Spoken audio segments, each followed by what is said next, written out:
Well, here we go. Everyone's favourite episode, the fire scene. Now, you all know who I am. If you don't recognise my voice by now, then there's something wrong with you.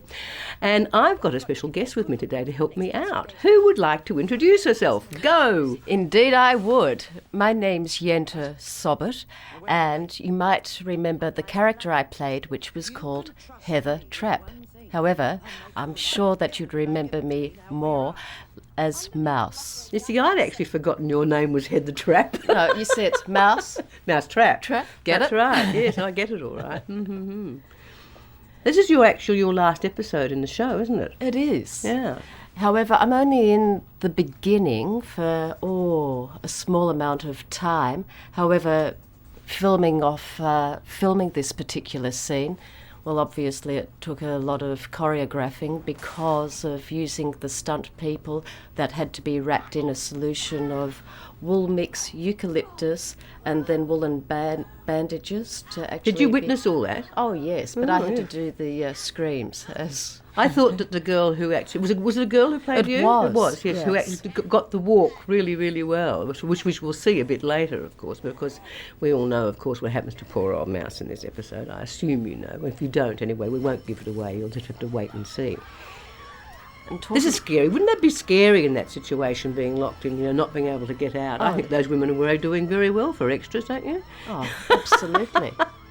Our extras, of course, had been in the show for so long, they had named characters, and we didn't regard them as extras. Well, not all of us did. Well, no, and talking of extras, that's how I actually started. Yes, I was aware of that. Yes. So I defied the law, and I was very fortunate that my first episode... Well, let me backtrack a little. I was working as an extra, doing theatre outside, and the thing was, I used to arrive early. It's always been a golden rule of arriving early. And I was looking at the characters that were in Prisoner, and then I had a look at the socio-economic factors of actual prisoners. And at one stage, they were used as orphanages, as dumping grounds for children. So they just went from one institution to another. Oh, there we go. There's gorgeous Anna Ruby. Yes, good actress. She is. Yeah. Do you remember actually, you probably didn't work an enormous amount in that smoke, did you? No, I didn't. But didn't we have, I think it was another escape where we had the I just remember smoke days and days of working in that dreadful stuff. And it was the stuff they used for incense in churches. And it smelt like it, and I just hated it. There you are, being burnt up to death. That's right. Oh, terrible. Or another word for it is calcination. Calcination. Purification through fire. Yeah, my goodness me. And in this case, not self-immolation. No. Now, this character, Fields, she has all this hidden stuff that she can use to incriminate the freak. And I had people coming up to me in the street saying, "Do you know where she's hidden the stuff? She's hidden it in the third drawer down in the governor's office." And I'd say, "Yes, I know." "How do you know?" "I read the script." But people took it so seriously. Well, that's the beauty of television, in the sense you go into their Beauty's living not a word I would have used. Oh, come along. Yes, sorry, I interrupted. Which word would you have used? Oh, go on. Okay, so, the reality of television as opposed to theatre or film is that we actually go into their environment. That's right, we do. So, yes. Obviously, we belong to them. To them, yes. We are their possessions. Yeah. Yes. Incidentally, when they were when the freak was doing that bashing of my head on the floor, we actually had a piece of rubber under my head, I have to tell you, which was very nice of them. They decided not to actually bash my head against the stone floor for a change. But the sound wasn't good enough, so they actually used the sound of a cabbage going bash on the floor, which is common, I believe, for head wounds in film. Well, that's like the sound of the stabbing in the Alfred Hitchcock film. Yes. The old knife in the bucket of sand. Yes, that's right. Amazing, just imagination. So talking of imagination, that's what I thought about when I commenced as an extra in Prisoner. And the thing was that I thought of the Commedia dell'arte characters and what would be quite diverse to the other characters that had already That been written would have been for. very important to be different to the others, yes. Yeah, so I based it on Harlequin.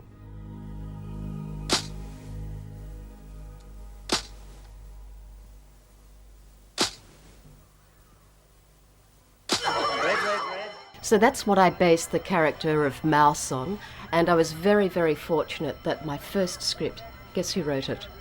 Oh, it would have to be Denise. Yes, And our Denise best writer Morgan. ever. Absolutely. And I think I think it was it a Rod Hardy Could be early on, direction? yes. Yes. And then, of course, one of my favourite directors was Kendall. Oh, well, see, I like working with Kendall too. I loved working with Kendall. Okay, so he was a little unconventional in his approach. Well, his very, very first block, he made an actress quite angry because he asked me to do something and didn't tell her what I was going to do. I remember that.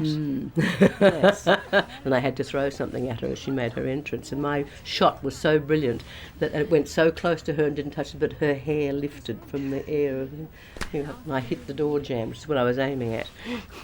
Yes, but notice that he asked you. Yes. And No, one- he didn't ask me. He walked in and said, "Who's the best shot?" And everyone said, "Val." Okay, so, well, it's a good way to cast accuracy. And did Kendall actually direct some of your early blocks, did he? He did, Yeah, he all right. did. Lucky you. Oh, absolutely. He was like he was like a mothercraft nurse, the way that he'd actually extract and give birth to a performance. Yes, he had very interesting ways of getting what he wanted out of the actors. I used to sit and watch him, and it makes you think, I wonder what he's doing to me. Well, talking of unconscious performances, How soon after you did your first step did you get more work? Were you used straight away? look, I think it was only a lapse of about 3 weeks, 2-3 weeks. And then you came in as a Yes. full-time character. Isn't that great? Oh, Well done. Look, it was wonderful, and the thing is that I wanted that so much. Now, what was your attitude to the show in general?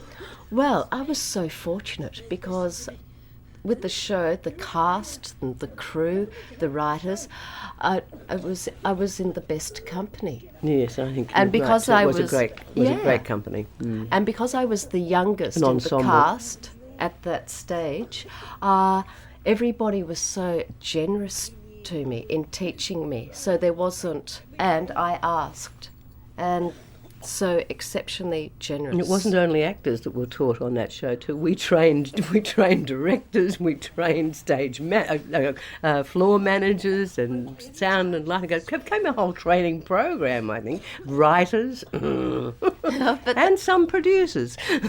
That's one of the best things about an organism that's productive, because it is one of training. And when, in fact, the director who directed this particular block, which was difficult, oh gosh, it must have been an expensive I was episode thinking too, with about all that. with all the police and the actual Fire brigades, and as you'll see later on, a Jordan frame and all that sort of thing, and real firemen and real police persons.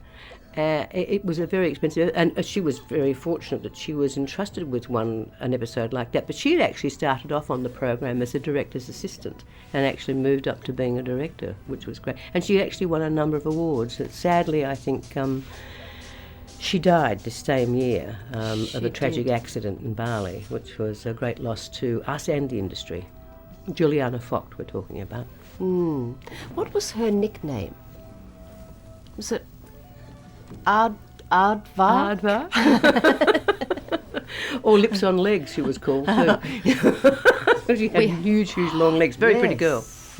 She had, a beautiful torso, but literally Legs to her legs eyebrows. and a neck. Well, as Val said, lips on legs, and also a wonderful sense of humour. Yes, she did. And exceptionally generous. So generosity, that's one thing I remember about the show as well. yes. Yeah, and if I had any trouble, I would just ask for assistance. So this particular episode was written by another wonderful scriptwriter who was Annie Lucas. Yes, indeed. Of course, who is Ian Bradley's wife.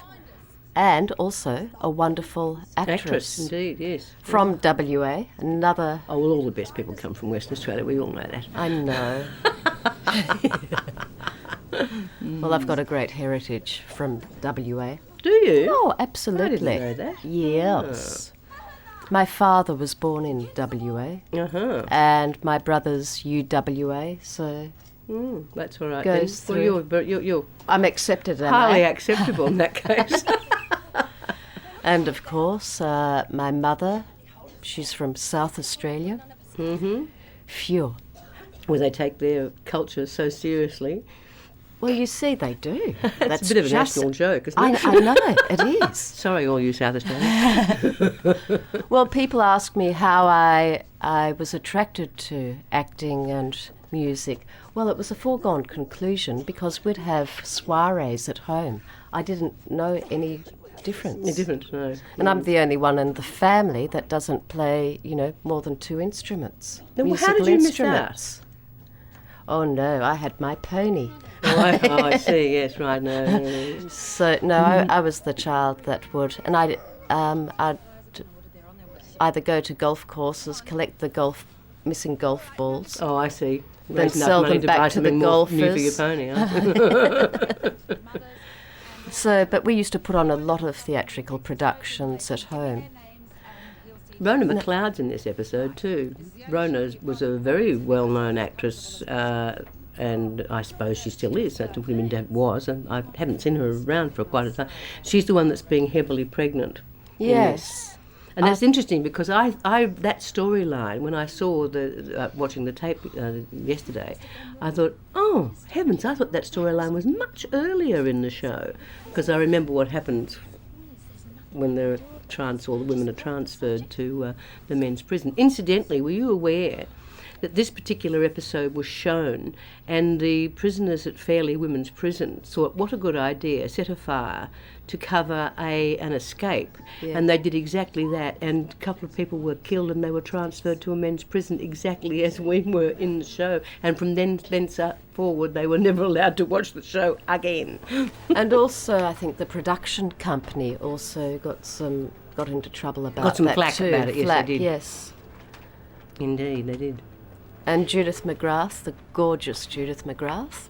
Yes, doing very well in All Saints. I think she is extremely good in that particular production, I have to say. I think she adds some Validity and needed validity and class to it, yes.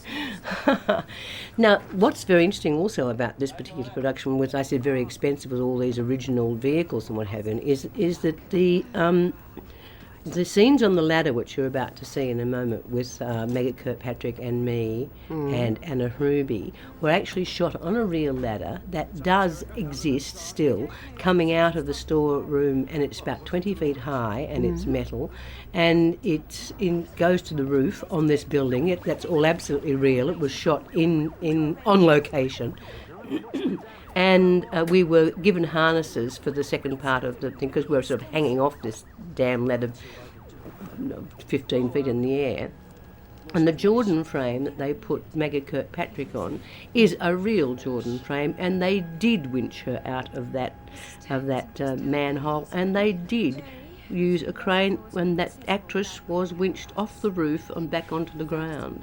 Now, there's no way they would ever let an actor anywhere near anything like that, because, of course, they would be terrified of being sued if someone was injured. But the things that we did in those days, and I think well, that was one of the things when my character originally escaped with Betty Bobbitt, and I was surprised that they actually got Peter Brock's brother in, Phil, to do the stunt work. Yes. And I said, well, but why? I can do it. Yes, they wouldn't let you do anything with sort of driving vehicles and things like that, which was a bit meaner than I thought. Really. Well, what, all the good fun? Yeah. Yes, all the good fun. What's it called? Burn the rubber? That's right. Very And dark also- and dingy in here. There's this scene. I wonder who lit that. Oh, I have no idea. Still, you don't need to. You can sort of hear what's going on pretty well. I don't envy poor Maggie trying to lift me up that ladder. Mind you, I weigh about 4 stone less there than I do now. Does anyone know what a stone is anymore? I think they would. The older one. Oh, no, imperial measurements. They don't teach America. those anymore, do they? Imperial well. measurement? Oh, America, Yes, they yes. do. No, America does everything in pounds for weight. Never did stones.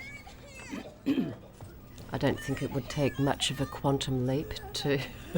I don't know. It was a huge quantum leap for me to go from stones to kilograms. I still don't know what I measure in height with in metric. Now, see this ladder? I remember this ladder from, I don't know, it was an episode with Tommy Dysart, Oh, yeah. and we had to do a lot of ladder acting as well. Oh, right. That's also the storeroom they used for Lizzie when she was making her home brew, where she stored it as well. They used that storeroom a lot. And here comes It's a great shot. Yeah, the real cherry picker thing. It's interesting too, when they actually put her on the Jordan frame and lower her down to the ground, Maggie I'm talking about, or the Yes. freak you might know her better as, it's the way that Ian and Patsy King are standing right underneath it, you know, without any sort of, you know, worry. Probably because the director said, "Go getting closer for the shot," you know. If it had hit them on the head, it would have made a dreadful mess of them. Mind you, Juliana, I remember, did a dreadful thing to me in a scene which was supposed to be taking place in Barnhurst, and my character was supposed to have been fed some magic mushrooms, and so she decided to put atropine in my eyes, which of course completely dilated my pupils. dear. But then I had to do all the rest of the day's work with my pupils, and I couldn't see more than 3 feet in front of me in bright sunshine. I wasn't very nothing- happy with it that day. Nothing like scheduling. And then you couldn't see my eyes on the shots anyway. I think it's called method acting. Is that what it's called? Yeah, right. So these are authentic, real firemen. Yes, they are real firemen.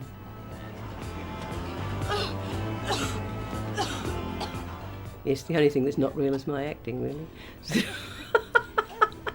I hate this sort of acting. I hate it. I hate sick acting. That's my least favourite acting of all. I hate having to pretend act as if I'm ill or injured. I loathe it. Is that because you don't have any dialogue? It's because I don't have any experience of it. Okay. Well, nothing like that old term, act as if. Being extremely terrified I find difficult as well. Yes, that takes a lot of energy.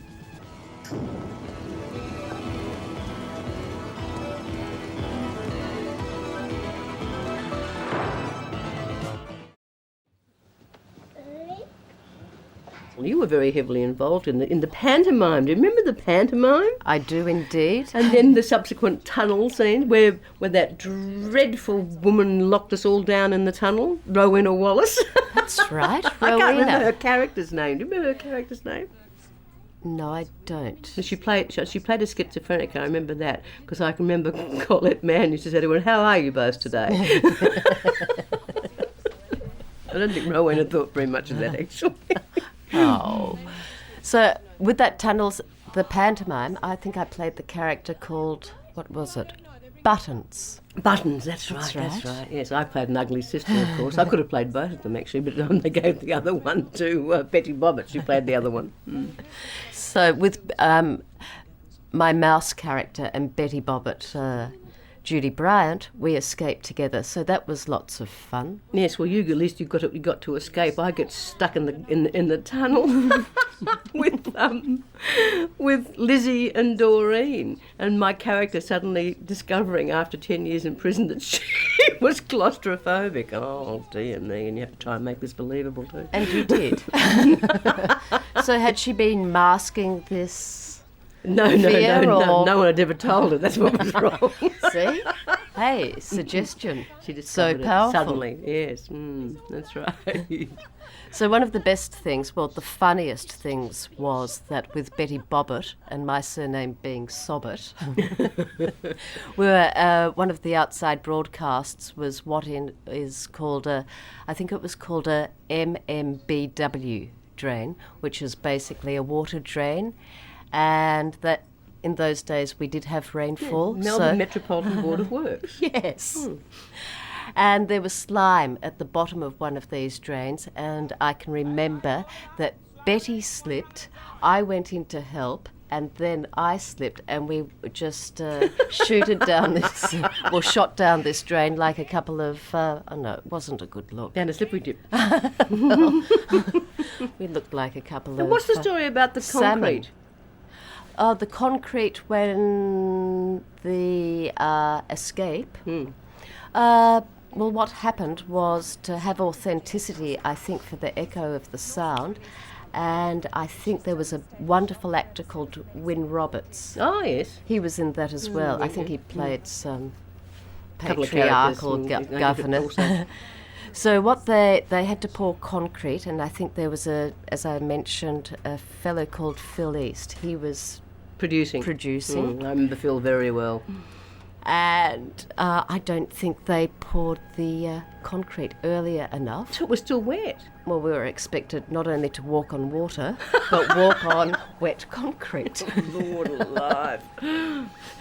So production was getting very, very nervous, so they brought in these huge gas heaters. You don't, or maybe you hadn't been called What, to try and dry it all? to dry the Oh, no, I wasn't in cement. those things, obviously. And This must have been location, was it? No, they actually built the tunnel in Studio B. Oh, because our tunnel was all polystyrene. You had cement. Wow, I know. You were spoilt. And guess why? You got polystyrene. Yes, we got polystyrene and nearly got gassed to death because of all the fumes and things. It was dreadful. Far too expensive. Now, here's this scene with the Jordan frame that I spoke of earlier, with Maggie Kirkpatrick actually being lifted on a real Jordan frame by real firemen. Lucky Here she thing. goes. What Yeah, I would love to have excitement. had a go. Can I have a wouldn't go? you? Yes. Absolutely. And that's what? Ian Smith. And look at them, they're right underneath. Yes, Ian Smith. He's now doing... Is he still in Neighbours? Oh, I think he'll be there forever there. Although, I wonder who's going to pick that show up now, since the BBC have dropped it. Well, as we used to do. Because it's, of course, owned by Grundy's or Fremantle Media, who also own Prisoner. And apparently they asked for such an enormous amount of money. This could happen to us, one of these days, on this show.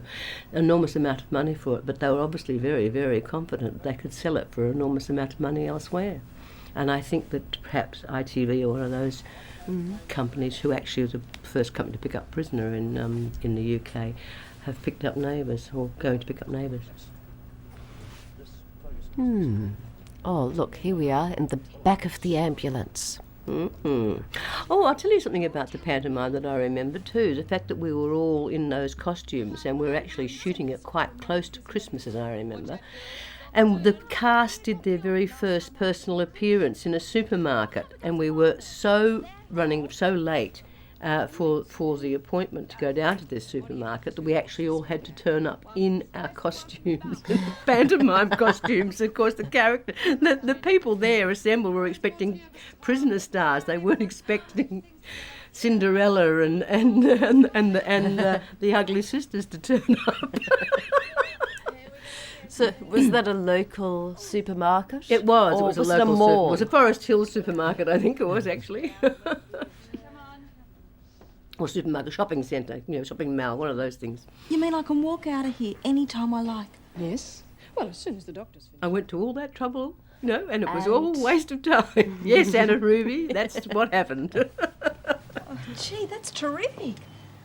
Now, she, of course, is. There are 3 generations of Rubies on stage and on screen at the moment. Her mother and her good self, and now her daughter, all acting. So which shows are they? Oh, are they... don't ask me that. I don't know. Lots of them. And is Anna doing any more theatre? Do you know? I don't know for sure. I knew she was last year, but I don't know about this year. I'm not really aware. The last time I saw her was at a Prisoner. In fact, you actually organised it, or the one before that you organised at Oh, the yes, the big theatre. Yeah, the reunion thing. Yeah. Yes. Where we donated the money for women, To positive HIV. women. Yeah, Yes. that's right. that's still that is a charity that I still donate any work that any money that I do for charity, raise for charity, goes to Positive Women. Still, I've just actually done something in England where a lot of photographs were taken, and the photographer is selling the photographs of me with the fans to the fans, but he's actually giving a percentage of that to the to Positive Women. He asked me what charity to nominate, and that was it. Oh, that's good. So talking of Christmas pantomimes, did you ever do a panto in Britain? I certainly did, Which one? and I have just turned down another one. Oh, not another I just ugly sister role. No, Wicked Witch, actually. I've played a few of those as well. I was asked to play the evil witch in Sleeping Beauty, actually, and I have said no, because I don't really want to spend Christmas in England. And I don't like pantomime very much. But yes, I did a very big pantomime for 12 weeks, would you believe, in Manchester at the Opera House there. Joan Ferguson. Do you know her? Oh, she's alive, the bitch. I just love that. Talking of pantomimes, ugly sisters and Watch it. fairy godmothers, I have to say that Sheila Mary Florence was my fairy godmother on and off stage. One of the most generous human beings I've ever met in my life. A naughty old trout a lot of the time as well, mind you, but I loved her dearly. Oh, she was appalling, absolutely It's a appalling. We were absolutely blessed, and I mean blessed, that we were on the right side of Sheila. Oh, true. I got on the wrong side of her at one stage, but I soon won her around again. But there was just a moment there, where she was part of what I called the coven. And she stopped calling you, oh, Valley. Valley, or Valley. Opal Eyes, she used to call me too. But she was wonderful. How was she especially wonderful to you? Well, her generosity with acting, and also, did you know that Sheila, Judith McGrath, and myself were all living together at one stage? No, I had no idea. Well, How long did that go on? Well, I think Judith McGrath was on tour for Lend Me a Tenner, and Judith and I used to share a flat in Domain Road in South Yarra. I knew that flat, yes. Yes. I was aware of that block. So then, I think, I was in between digs, so to speak, and then Sheila, her grandson, Stephen, moved out, and she asked, I think he might have still been there. Anyway, I moved into the third bedroom. Oh, right. Oh, so you actually moved in with Sheila, right? Sheila, yes. Mhm, So I was living Oh, in yes, I St knew Kilda. you stayed there, yes. I thought that you were talking, And- you'd all gone off and lived together somewhere else. Oh, the three no, of you. no, no. Another coven. Well, it was. So so Judith was on tour with Lend Me a Tenner, and Sheila was doing, I'm not sure, she wasn't working, and I was doing bibs and bobs, and the three of us were living together. And how'd that work? Well, let's say it varied. See? But the funniest thing was that Sheila's flat had parquetry floors, and she had these single beds on shepherd casters. So every time you'd go to hop into bed, you'd be ricocheting from wall Gate to across wall, the room. wall to wall. So she would call out for quiet. Yes, you're right. And then, of course, when she went to Britain to do the pantomime, when she was I don't No, think she did. It wasn't a pantomime, actually. It was a thing called On the Outside that she did with Amanda Muggleton, Yes. Carol Burns, and me. And she was very unwell at that point in her time, sadly. And had an operation shortly before she went, and sitting all that time in a plane of course adhesions, and she was in terrible pain. And you know what a stoic she was. She was not letting on how very ill she was. No, it was a sad time. We had to cancel. She did one appearance. We had to cancel the others that she was involved in. We went on with them, but not Sheila. I remember she was hospitalised during that tour. That's right. And I was at home looking after her cat called Baby. Oh, I thought it was called Eartha Kitt. No, that was an earlier It one. was an earlier one, was it? Oh, right. And talking of stoic, Sheila and, well, I'd say every actor, Most actors, yes. Most actors, I beg your pardon. I can remember, I think it was Sheila was sick during the filming of Prisoner. In fact, she was that sick that she was vomiting bile. Oh. And I think it was Juliana Foch, our gorgeous director, insisted that she went to the doctor.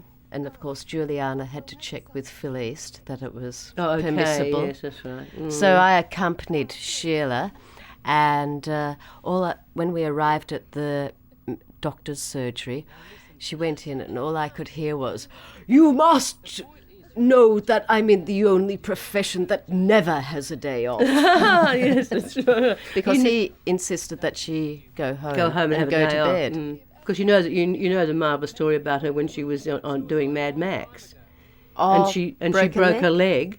Yes, and she decided that no, she wasn't having that cast on, and she cut it off herself and continued shooting. Oh, she's a devil. Hacked it off. Hacked it off. That's a very nice actress, Celia de Burgh. I know, I saw her and I thought, wow, what's she doing now? I don't know, but I know that a very good director, Terry Clark, used to say that he thought that she was the best Shakespearean actress that Australia ever produced. She's a particularly good actor. Yeah, is he still around? He's upstairs. So, here's Betty Bobbitt. And What was the character? character was Maxine. Yes. Yeah. And so Anna Ruby's been released. In the halfway house. And Did you know, incidentally, that the character that Judy Bryant yes. and what? that running the halfway house was based on a real character, but the same real character was also Carol Byrne's character, Frankie Doyle, was based on as well, and so was B. Smith. But three different facets of one character. They sort of broke them up. And we met her. I met the woman too. Yeah. Right. Very interesting. She had been in jail, I think, for something, armed robbery, very unusual crime for a woman. And she had been top dog. Especially then. Especially then, yes. Yes. So which era would that have been? Which years? Well, before we started shooting Prisoner, so I think it probably must have been early, mid-70s. Early 70s, probably. You know, when I briefly touched on what I'd based the mouse character on, we were doing an OB and I was speaking with one of the cameramen and he was telling me he was doing further studies and he'd read this case history about this child, 12-year-old, and the parents had driven into a petrol station, apparently to fill the car up, and they actually asked their child, biological child, to go in and purchase some items from the petrol station, and they actually drove off and left the child there, abandoned her. Abandoned her. And then, Deliberately. I mean, I actually did that accidentally once with one of my children. Not deliberately. No, deliberately, consciously. And they'd left their daughter, abandoned their daughter. Good heavens. And of course she ended up in, what was then an orphanage, and of course she was too old to be adopted, and she ended up in prison. Became institutionalised. Yeah. That was one of the interesting things about my character that I always grasped, the fact that she had, before ever being in prison for having committed murder, she was not an institutionalised criminal. She had not come from that background at all, and that was something that set her aside just a bit, yeah. And I think that's very evident as well. Well, I worked on it, I used it. Yeah.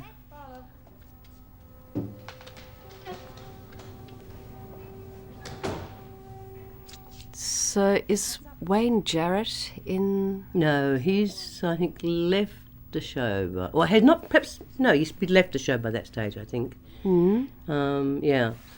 And gone on, he actually left the show and went straight into a production of Miller's? Death of a Salesman with Mel Gibson and Warren Mitchell up in Sydney, which is a bit of a leap, isn't it?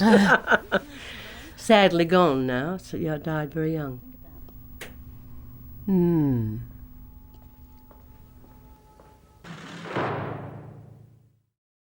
You know, one of the most remarkable things about A Prisoner, I think, is if you look at the calibre of actors that were happy to take small supporting roles, well, no such thing as a small role, of course, but supporting roles in Prisoner. Just in this particular episode, Simon Chilvers, Celia de Berg and Mona McLeod, all very, very well known, very, very strong, good actors.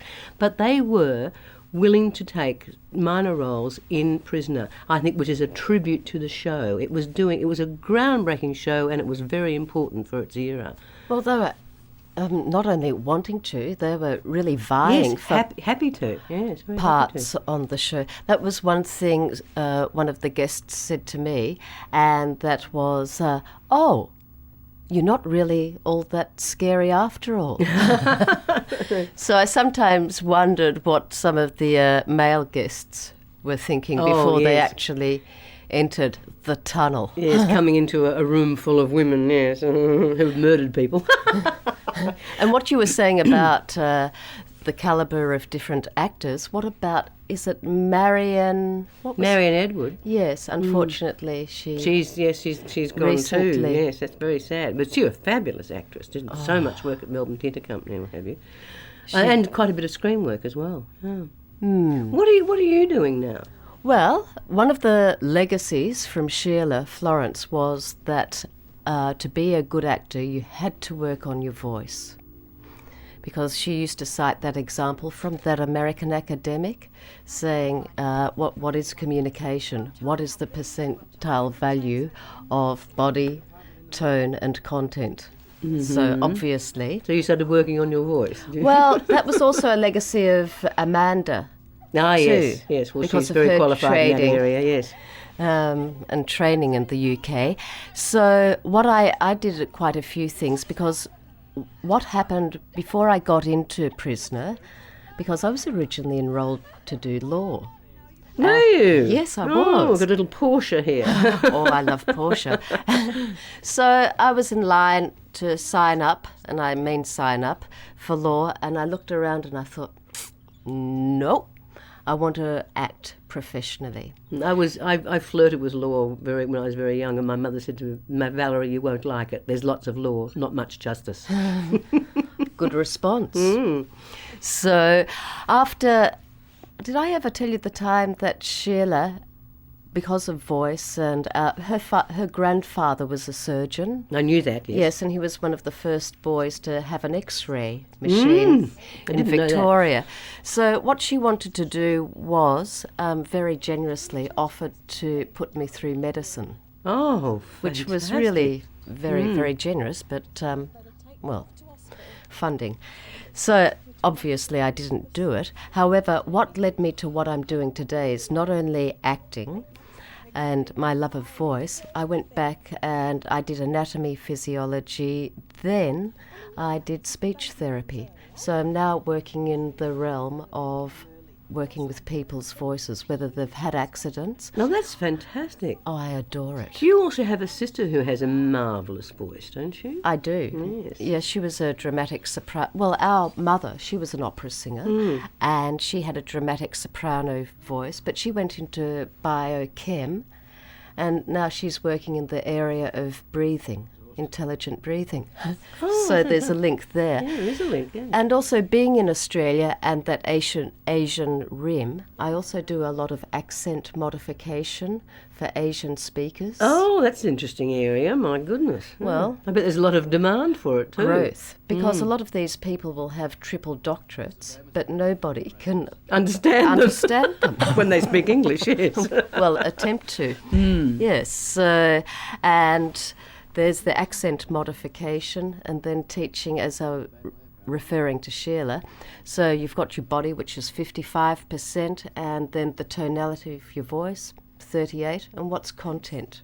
You're still crying over this small number. This little tiny bit. Yeah, Yes. oh dear. So it just jogged my memory for what you were saying about how you use your voice when you were working with the character of Voice is a terribly interesting thing. I learnt an enormous amount about where accents started, British regional accents in particular, when I was working in the theatre in England. I had a very, very interesting coach who could tell you why every area sounded the way it did, what the influences had been. So interesting. I mean, for instance, in Derbyshire, it was because of the Flemish weavers that came in. And they came in because of what was available there. They were lured over to do all their weaving from the continent, and it affected how everybody spoke in that area. It's extraordinary. So, well, you know that birds have accents, don't you? I Talking of didn't know. birds, I didn't know birds had They accents. do. That's how they delineate their territory. Accents. Oh yes. Oh, So, fascinating.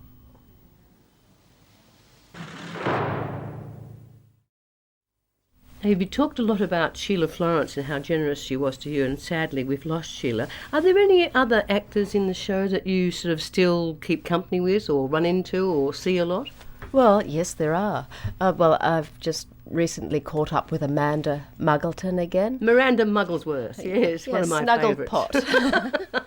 And then, of course, she was so exceptionally influential in my acting career as well. Well, As good was- influence to have. What a wonderful actress. As your good self, as Judith McGrath. That's what I mean. It was absolutely wonderful. And with Wayne Jarrett, I miss him. Oh, that's tragic, yes. Well, we used to go surfing with each other. He used to come down to our place in Torquay, and he had just got into sailboarding, and I was still surfing. In fact, Prisoner was one of the best times in my life because I'd often get my schedule that I would have enough time to go for an early morning surf, usually with, do you remember Tot Goldsmith? Oh, Totty, yes, I Okay, do. so I would be surfing with her brother Brett Yeah. out at Jan Jock, and then I'd drive up to the Channel 10 studio. So I was doing the most important things in my life, the things that I was most passionate about. So when you say, do I was a good see? time, yeah. It was gorgeous. And the best thing is that, as you know, that emotional truth, immediacy that you have with someone when you're acting, the beauty is that you can see somebody 20 years down the track. Oh, and when you just pick up Yeah. where you left off. That's right, I know. Yeah. I adore that intimacy. So, who else did I see recently? Sigrid Thornton. Oh, We're yes. both coming out of having watched that wonderful movie, The Queen. I haven't seen it Oh, yet. Oh, yes, Val. I'm dying to see it. I will. Yes, superb. So, and then Another fabulous actress, Helen Mirren. Oh. absolutely. And who else do I see? Well, so I've seen Betty Bobbitt, do you ever run into her? Well, occasionally, and then who else did? In fact, I Patsy? spoke to her last week. Well, I actually saw Patsy at. We were coming out of the foyer of a theatre in a show that Amanda was doing a two-hander in, that Bruce Miles, another Oh, famous yes, yes, MTC another, actor, yes, indeed. had directed. So it's always that, Penelope Stewart. Well, Yes. Oh, gosh. so she was in Prisoner. Are and you doing any acting? well, the last thing I did was something for, the equivalent of the BBC. And I've been doing quite a few voiceovers. Oh, that's good. Yes, I love that.